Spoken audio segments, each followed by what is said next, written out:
You get that ink out of a cereal box, old-timer. The voice was young, sharp, and marinated in the kind of arrogance that only comes from being the best and knowing it. Glenn Patterson didn't look up from his coffee. He was 81 years old, and the simple act of stirring 2 cubes of sugar into the dark liquid deserved more of his attention than the pair of mountains standing over his booth. He could feel their presence, the sheer physical density of them. They were big men carved from granite and confidence, wearing civilian clothes that did a poor job of hiding their occupation. The one who had spoken, a man with a hard jaw and eyes that missed nothing, leaned forward, planting his palms on the table. His knuckles were scarred. "I'm talking to you." The tattoo, he gestured with his chin toward Glenn's left forearm, which rested on the worn vinyl of the diner tabletop. There, on the sunspot and wrinkled skin, was a faded tattoo. It was a simple design, a stark black serpent swallowing its own tail. And inside the circle, it formed a single unadorned 5-pointed star. The lines were thick, the ink blurred by decades. It looked less like a proud emblem and more like a forgotten doodle. "What about it?" Glenn's voice was raspy, a low rumble that seemed to cost him effort. He finally lifted his gaze, his eyes pale blue and clouded with age, held a placid stillness that seemed to unnerve the young operator. The second man, quieter and with a thoughtful expression, nudged his partner. "Cutler, leave it alone." Cutler ignored him. "I'm just curious what it's supposed to be. Some kind of biker thing? You in a club? What's it called? The Geriatric Guzzlers?" The diner, a cozy place called the Scrambled Egg, just a few miles from Fort Liberty, had been humming with a quiet breakfast rush. Now a pocket of silence was expanding from Glenn's booth. The waitress, Sarah, a woman in her 50s with a perpetually tired but kind face, froze with a coffee pot in her hand.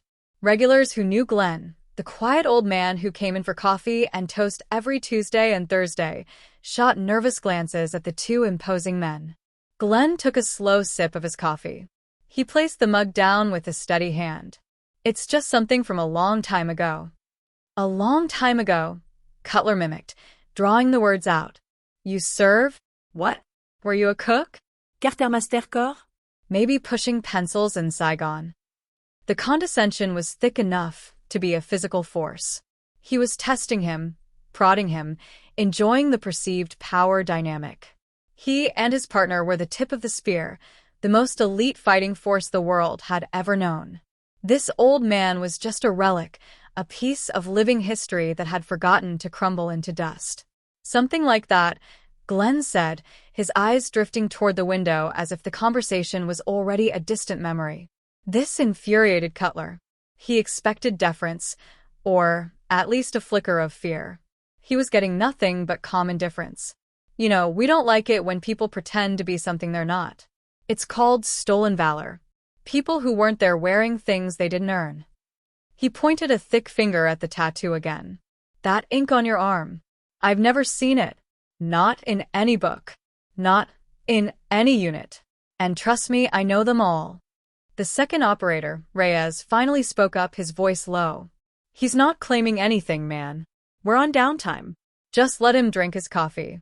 "No," Cutler snapped, his focus locked on Glenn. "I want to know. I want to hear the war story that goes with your 50-cent tattoo. What's it mean, old man?" Glenn's gaze returned from the window and settled on Cutler's face. It wasn't a challenging look. It was a look of profound, soul-deep weariness, as if he were seeing not just this arrogant young man, but a long line of them stretching back through time. "It means something," Glenn said, his voice barely a whisper, "to the people it's supposed to." Cutler laughed, a harsh barking sound. "That's it? That's all you got?" He leaned in closer, his voice dropping to a conspiratorial hiss. "I think you're full of it. I think you spent your war peeling potatoes and you got that thing done in some back alley shop in Fayetteville to impress girls." The disrespect was a palpable thing now. It hung in the air thick and sour. Sarah, the waitress, placed the coffee pot down with a sharp clink. The cook in the back had stopped flipping pancakes. The quiet murmur of the diner had died completely. Everyone was watching. Cutler straightened up, a look of smug satisfaction on his face. He'd won.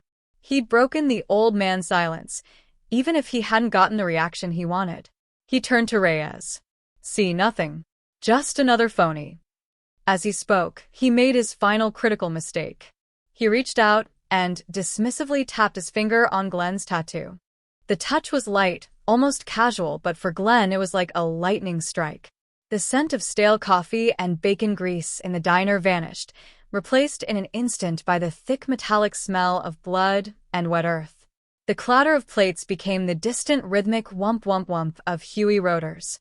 He wasn't in a vinyl booth anymore. He was crouched in a humid triple-canopied jungle, rain dripping from the massive leaves around him. A young man's hand slick with mud was on his shoulder.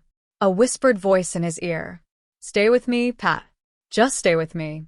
He remembered the flash of a makeshift needle.